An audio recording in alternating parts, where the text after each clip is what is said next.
काम क्रोध मद लोभ की जब लग घट में खान, क्या मूरख क्या पंडिता दोनों एक समान।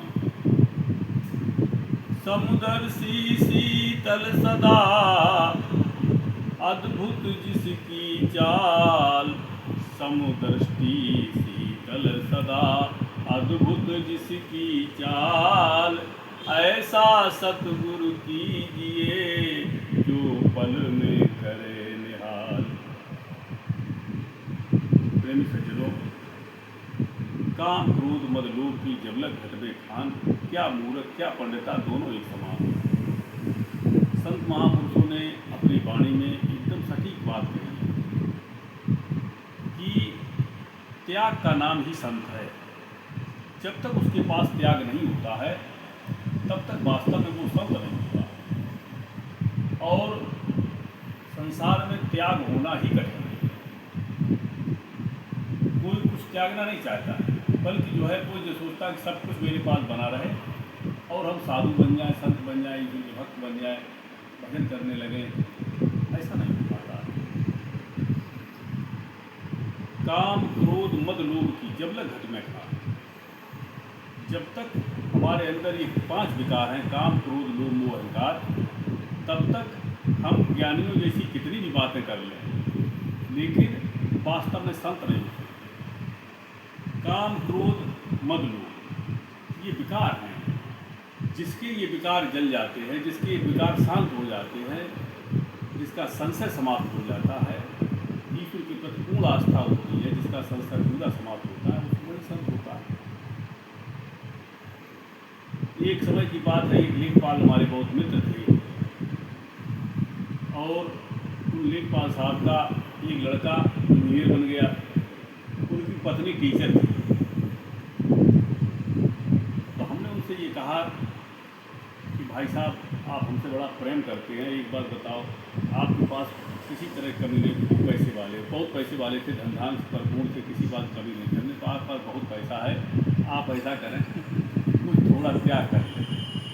जैसे ही हमने कहा आप जो है या इस पद पर काम कर रहे हैं तो अब जनसेवा करने थोड़े देर, क्यों लड़का आपका इतना अच्छा पैसा कमा रहा है, पत्नी आपकी टीचर है, आप ये लेखपाल हैं, पद पर अच्छा वेतन मिल रहा है, तो हमने कहा आपको ये मौका मिला है, आप कुछ तो जनता की सेवा कर लें, जनता जनार्दन है। तो वो ये बोले देखो मुझे चांस मिला है, एक बार जिसको चांस मिलता है चांस को खो देना मूर्खता होती है। तो बोले मैं इसको छोड़ देता हूँ। मैंने बोले नहीं, हम इसके विपरीत नहीं चल पाएंगे, जो कुछ मिलेगा जैसे मिलेगा हम अपना ये काम नहीं लगे रहे, करते रहे। अंत में तो कर्म का हिसाब होता ही है। हमारे मित्र थे, देखा हमने बाद में उनका वो भी जीवन देखा, ये भी जीवन देखा। तो देखिए संसार में आकर के अगर कोई त्याग करता है, कामनाओं का त्याग करता है, इच्छाओं का त्याग करता है, जब कहीं हम किसी को सुख देना चाहते हैं तो हमें अपना त्याग करना पड़ेगा। और अगर हम किसी को सुख तभी दे पाएंगे जब हम कुछ त्याग करेंगे, और नहीं तो फिर क्या होगा कि हमारे द्वारा दुख ही दिया जाएगा, दुख ही बांटा जाएगा। जो दुखों को ही बांटते हैं, दुखों को ही दूसरे को परोसते हैं, उनके सामने दुख ही आता है, क्योंकि जो बोते हैं वही काटते हैं। कर्म का बीज, कर्म की गति बहुत गहरी। हम एक न्यूटन नाम के वैज्ञानिक हुए तो उन्होंने कहा कि जो हम फेंकते हैं वही वापस आता है, जो हम फेंकते हैं वही वापस आता है, जो कर्म करते हैं वही हमारे पास वापस आया करता है। इसलिए दुख दीने दुख होत है, सुख दीने सुख होत, ये सिद्धांत है। इसलिए कहा जाता है कि हमारी कामनाएं कैसे शांत हों। संत महापुरुषों ने कामनाओं को शांत करने के लिए ही उपाय बताए हैं कि अगर वास्तव में हमें एक अच्छा संत मिल जाए, समदृष्टि शीतल सदा अद्भुत की चाल, जिसको ऐसा संत मिल जाता है और उस संत के द्वारा जब उसको उपदेश होता है तो वास्तव में उसका जीवन बदलता है। उपदेश से क्या होता है कि जो हमारी शक्ति ऊपर से उतर करके नीचे आई है, नीचे सब में फैली हुई है, इस शक्ति का ऊर्ध्वगमन करने की विधि कि हमारी शक्ति समेट करके ऊपर कैसे जाए, हमारा जो मुकाम नाभि पर है उसका मुकाम पर कैसे हो, क्योंकि भगवान कृष्ण ने कहा प्राण को मस्तक में अच्छी प्रकार स्थिर स्थापन करें, तो ये स्थिति कैसे बने जो हमारी शक्ति को नाभि से उठा करके और मस्तक में स्थापित करने की विधि बता दे। वास्तव में सच्चा वही संत है। नाम उठा के नाभ सो गगन माई ले जाए, कहाँ नित्य प्रकाश है सुखदेव दिया बताए। सुखदेव महाराज ने यही ज्ञान राजा परीक्षित को कराया था कि नाम उठा के नाभि से शक्ति उठाओ और नाम उठा के नाभ सो गगन माई ले जाओ, कहाँ नित्य प्रकाश सुखदेव दिया। तो देखिए ये जो स्थिति जब आती है तब कहा है कि मत पड़ो कर्म की कीच में तू चेतन सदा करना।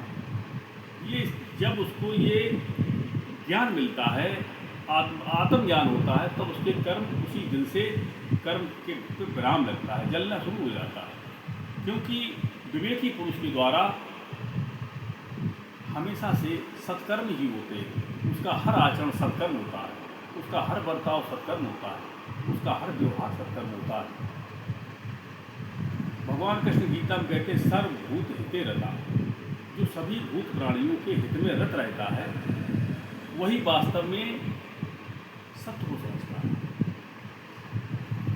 प्रेमी सज्जनों, जनों में जनार्दन, जनता जनार्दन, इसको कहा जाता है जनता जनार्दन। जनता जनार्दन जिसने इस रहस्य को जान लिया, और वास्तव में ये तब तक नहीं जान सकता है जब तक उसकी स्थिति मजबूत नहीं होती। कैसी? जब तक उसकी शक्ति ऊर्ध्वगमन करके ऊपर नहीं जाएगी, स्थापित नहीं होगी, तब तक वो इस रहस्य को नहीं जान पाता है कि एक ही सत्ता सब में। जब इसको, इस विधि को जान जाता है, इस स्थिति को जान जाता है और अपने स्वरूप में स्थित होने लगता है, अपने प्राण को मस्तक में अच्छी प्रकार स्थिर स्थापन करने लगता है, तब उसको यथार्थ में दिखाई देता है कि जो हम में है वो सब में है, वही ऊपर वही नीचे, सारी जहां में वही एक सत्ता है। और जब इस तरह का उसका जब भाव बन जाता है, तब इसको कहा गोस्वामी जी कहते हैं जल हुए विनियतन प्रयासा संसर्ग मूल अविद्या नाशा। जो अविद्या के नाश से बिना यतन बिना प्रयास के भजन अपने आप।